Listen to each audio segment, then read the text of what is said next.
Hi అండి, welcome back to Thalipatti YouTube channel. ఈరోజు మనం డిస్కస్ చేసుకోబోయే టాపిక్ వచ్చేసి polarisation. So first of all polarisation యొక్క డెఫినేషన్ చూద్దాం. So the phenomenon where the oscillations of light waves are restricted to a specific plane. ఏమంటున్నారు ఇక్కడ? Where the oscillations, ఇది ఒక phenomenon. Polarisation is a phenomenon. So light waves అనేవి ఎక్కడైతే oscillate అవుతాయో so అవి ఏమవుతాయి, స్పెసిఫిక్ ప్లేన్ దగ్గర ఏమవుతుందంట, రిస్ట్రిక్ట్ అవుతుంది అనమాట. సో దాన్ని ఏమంటారు? పోలరైజేషన్. ఒకసారి మళ్ళీ డెఫినేషన్ చూద్దాము. The phenomenon where the oscillations of light waves are restricted to a specific plane. So అలానే it oscillates only one direction. ఈ పోలరైజ్డ్ లైట్ ఏదైతే ఉందో అది ఎట్లా ఆసిలేట్ అవుతుందంట, ఓన్లీ వన్ డైరెక్షన్. సో ఇది డయాగ్రామ్ అనమాట. సో ఇక్కడ ఏంటంటే there are different types of polarised lights. So including linear polarised, vibrations along a single line. అంటే మనం ఏం చెప్పాము, పోలరైజ్డ్ అంటే ఏంటి, oscillations only in one direction, అంటే సింగిల్ డైరెక్షన్. సో ఇక్కడ ఏమవుతుంది, వైబ్రేషన్స్ కూడా సింగిల్ లైన్లో వెళ్తాయి. నెక్స్ట్ సర్క్యులర్ పోలరైజ్డ్ వైబ్రేషన్స్ అంటే అది ఎట్లా అవుతుంది, ఇట్లా సర్కిల్గా రొటేట్ అవుతుంది అనమాట. నెక్స్ట్ ఈ డయాగ్రామ్కి వచ్చేసరికి, coming to this diagram, so this is light beam అనమాట. ఇది సోర్స్. సో ఇది ఏంటంట, అన్పోలరైజ్డ్ లైట్. ఇది పోలరైజ్డ్ ప్లేట్ అనొచ్చు, లేదంటే పోలరైజ్డ్ అనొచ్చు. సో ఇది పోలరైజ్డ్ లైట్ అనమాట. సో ఇక్కడేంటి, ఈ లైట్ బీమ్ ఏదైతే ఉందో దాని నుంచి లైట్ రేస్ అనేవి ఇన్సిడెంట్ అవుతున్నాయి. అది అన్పోలరైజ్డ్ లైట్ అనమాట. ఇన్సిడెంట్ అయ్యి ఈ పోలరైజర్ ఏదైతే ఉందో అది ఒక ఆప్టికల్ డివైస్ అనమాట. సో ఇది ఏం చేస్తుంది, ఇట్ కన్వర్ట్స్ అన్పోలరైజ్డ్ ఇంటూ, అంటే అన్పోలరైజ్డ్ లైట్ నుంచి పోలరైజ్డ్ లైట్ కింద కన్వర్ట్ చేస్తుంది అనమాట. సో అందుకే ఇక్కడ పోలరైజర్ని యూజ్ చేసాం. సో అలానే ఇక్కడ మనకి ఒక డౌట్ రావాలన్నమాట. ఇక్కడ ఉన్నాయి కదా, ఇక్కడ మనకి కనిపిస్తున్న వేవ్ ప్యాటర్న్ ఏదైతే ఉందో, సో మనకి ఇక్కడ ఒక డౌట్ రావాలన్నమాట. ఇక్కడ కనిపిస్తున్న వేవ్స్ ఏ వేవ్ని ప్రొడ్యూస్ చేస్తుంది, లాంగిట్యూడినల్ వేవా ఆర్ ట్రాన్స్వర్స్ వేవా? సో ఇక్కడ ఓన్లీ ట్రాన్స్వర్స్ వేవ్ని మాత్రం ఎగ్జిబిట్ చేస్తుంది. ఎందుకంటే సో ఇక్కడ ఆసిలేషన్స్ అనేవి ఎట్లా అవుతున్నాయంటే పర్పెండిక్యులర్ డైరెక్షన్లో ఇక్కడ వేవ్ ప్రాపగేట్ అనేది జరుగుతుంది. సో వెరేజ్ లాంగిట్యూడినల్ వేవ్స్కి వచ్చేసరికి అదేం చేస్తుందంటే ప్యారలల్గా వేవ్ ప్రాపగేషన్ జరుగుతుందన్నమాట. సో అందుకే ఇక్కడ ఓన్లీ మనం ట్రాన్స్వర్స్ వేవ్స్ మాత్రమే ఇక్కడ ప్రాపగేట్ అవుతాయని అబ్జర్వ్ చేస్తున్నాం అన్నమాట. సో నెక్స్ట్ ఏంటంటే unpolarised light. So unpolarised light definition చూస్తే, it has an electric field that oscillates in all directions in nature. So ఇది ఏంటంటే it has an electric field. ఎట్లా ఆసిలేట్ చేస్తుందంట, ఆల్ డైరెక్షన్లో ఆసిలేట్ అవుతుంది అనమాట. సో పోలరైజ్డ్ లైట్ ఓన్లీ ఏం చేస్తుంది, సింగిల్ ఆసిలేషన్స్ చేస్తుంది. అన్పోలరైజ్డ్ లైట్ ఏం చేస్తుంది, ఆల్ డైరెక్షన్లో ఆసిలేట్ చేస్తుంది అనమాట. సో నెక్స్ట్ మనం డిస్కస్ చేసుకోబోయేది ఏంటంటే టైప్స్ ఆఫ్ పోలరైజ్డ్ లైట్, లేదంటే పోలరైజేషన్. ఎన్ని టైప్స్ ఉన్నాయి ఒకసారి చూద్దాం. సో చూడండి, types of polarised light or polarisation. So these are mainly exists in 3 types. First ఏంటంటే లీనియర్ పోలరైజేషన్, సెకండ్ది circular polarisation, third one is elliptical polarisation. So first one వచ్చేసి linear polarisation. Linear అంటే మనకి గుర్తుకు రావాలి ఏంటంటే అది స్ట్రైట్ లైన్లో ఎగ్జిబిట్ అవుతుంది. సో చూడండి, it is exhibits when the oscillation of a wave is constrained to a single plane. ఇది ఎట్లా ఎగ్జిబిట్ అవుతుందంట, ఎప్పుడైతే వేవ్ అనేది ఆసిలేట్ అవ్వడం స్టార్ట్ చేసిందో సో అది ఎలా కన్స్ట్రైండ్ అవుతుందంట, సింగిల్ ప్లేన్ కింద కన్స్ట్రైండ్ అవుతుంది. సో దాని యొక్క డయాగ్రామ్ వచ్చేసి ఇది లీనియర్. ఇక్కడ ఏంటి, లైట్ అనేది పోలరైజ్ అవుతుంది కదా, సో ఇట్లా సింగిల్ ప్లేన్ కింద ప్రొడ్యూస్ అవుతుంది అనమాట. సో ఇది లీనియర్ పోలరైజేషన్. నెక్స్ట్ వచ్చేసి సర్క్యులర్ పోలరైజేషన్ చూద్దాం. సో నెక్స్ట్ వచ్చేసి circular polarisation. So when two linear components of a wave oscillate perpendicular to each other such that their amplitudes are equal. ఇక్కడ ఎట్లా అంట, ఎప్పుడైతే టూ లీనియర్ కాంపోనెంట్స్ అనేవి wave అంటే two linear components of waves అనేవి ఎట్లా oscillate అవుతాయంట, పెర్పెండిక్యులర్గా oscillate అయినప్పుడు అప్పుడు ఏమవుతుందంట, యాంప్లిట్యూడ్ అనేవి ఈక్వల్ అవుతుంది. ఎప్పుడైతే వేవ్ అంటే టూ లీనియర్ కాంపోనెంట్స్ యొక్క వేవ్ అనేది పర్పెండిక్యులర్గా కలిసి ఆసిలేట్ అయినప్పుడు మనకి యాంప్లిట్యూడ్స్ అనేవి ఈక్వల్ అవుతాయి అన్నమాట. సో దాన్ని సర్క్యులర్ పోలరైజేషన్ అని అంటారనమాట. సో దాని యొక్క డయాగ్రామ్ చూద్దాం ఇప్పుడు. సో సర్క్యులర్ పోలరైజేషన్ అంటున్నాం కాబట్టి సో ఇక్కడ ఎట్లా ఉందంటే సర్క్యులర్గా ఉంది లైట్ అనేది. సో ఇది ఎట్లా అవుతుంది ఆసిలేషన్, ఇట్లా అవుతుందన్నమాట. ఇక్కడ ఏమంటున్నాం, ఇక్కడ two linear components of wave అంటున్నాం కాబట్టి ఇది two linear components of wave ఇట్లా ఆసిలేట్ అవుతుంది, పర్పెండిక్యులర్గా ఆసిలేట్ అవుతుంది అనమాట.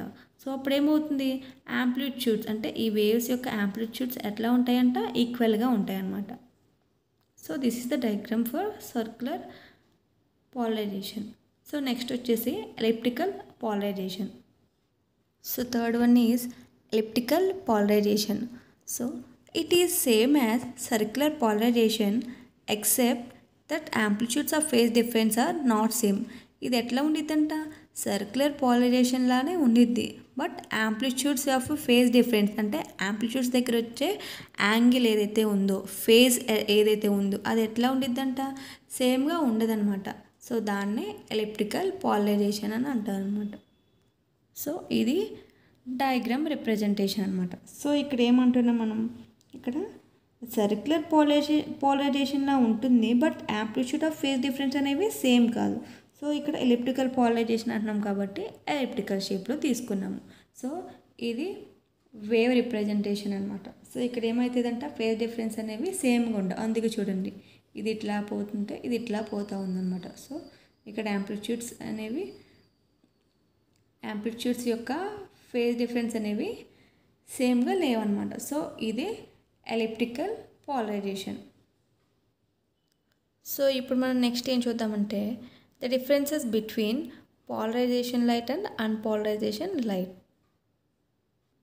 సో ఇక్కడ మనం ఏం చూస్తామంటే difference between polarised light and unpolarised light differences చూద్దాము.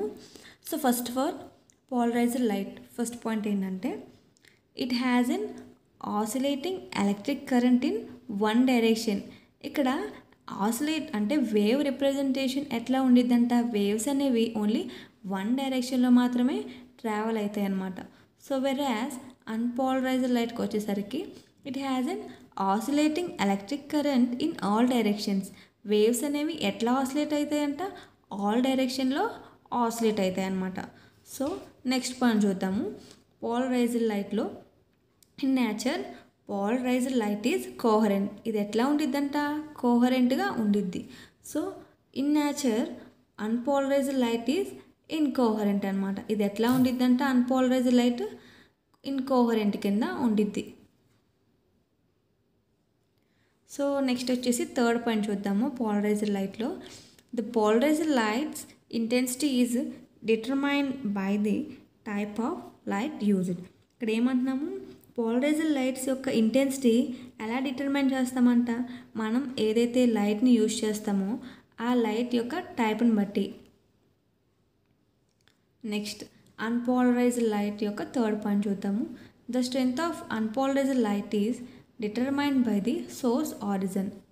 అన్పోలరైజ్డ్ లైట్ అనేది స్ట్రెంగ్త్ దేని మీద డిటర్మైన్ అయి ఉంటుందంటే సోర్స్ ఆరిజిన్. సోర్స్ అంటే ఇక్కడ ఏంటి అంటే ఇదేంటంటే ఇది లైట్ అంటే ఏదైతే లైట్ తీసుకుంటామో ఆ లైట్ మీద డిపెండ్ అయి ఉంటుంది. సో ఇక్కడ కాదు, ఆల్ టైప్స్ ఆఫ్ లైట్స్ తీసుకుంటే సోర్స్ సోర్స్ యొక్క ఆరిజిన్ అంటే ఫర్ ఎగ్జాంపుల్ సన్ అనుకోవచ్చు, సన్ సోర్స్, లేదంటే light of beam.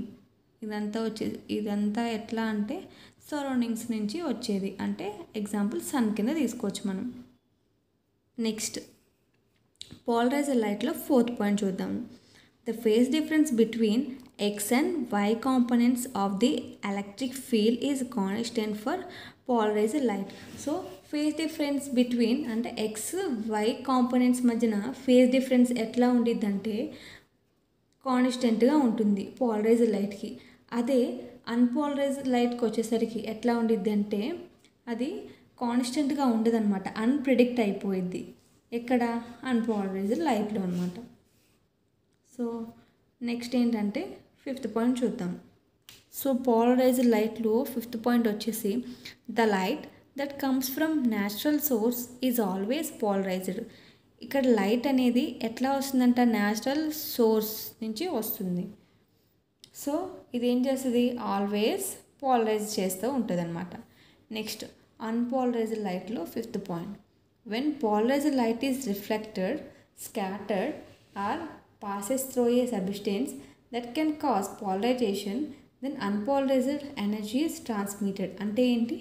When polarised light అనేది రిఫ్లెక్టెడ్ అయినా లేదంటే స్కాటర్డ్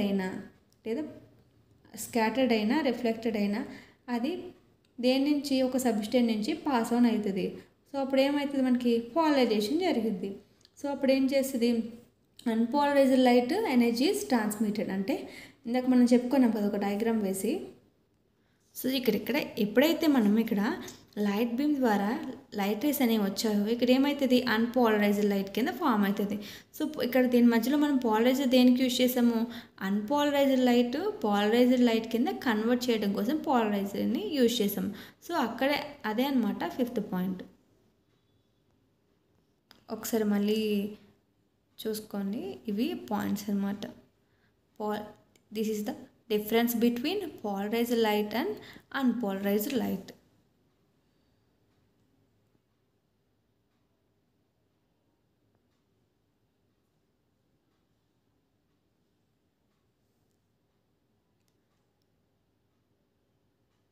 సో ఇక్కడ పోలరైజ్డ్ లైట్ అనేది ఎల్సిడీస్లో యూజ్ చేస్తారు, స్క్రీన్స్, నెక్స్ట్ మొబైల్ ఫోన్స్, ఇవి అప్లికేషన్స్. నెక్స్ట్ ఇక్కడ ఏంటంటే అన్పోలరైజ్డ్ లైట్ అనేది ఏం చేస్తుందంటే, సో సన్ గ్లాస్ ఏంటంటే simply reduce intensity of light. ఇక్కడ ఏం చేస్తుందంట? మనకి ఇంటెన్సిటీ ఆఫ్ లైట్ని ఏం చేస్తుంది? రెడ్యూస్ చేస్తుంది అనమాట అన్పోలరైజ్డ్ లైట్లో. So this is the topic for polarization. Thank you for watching.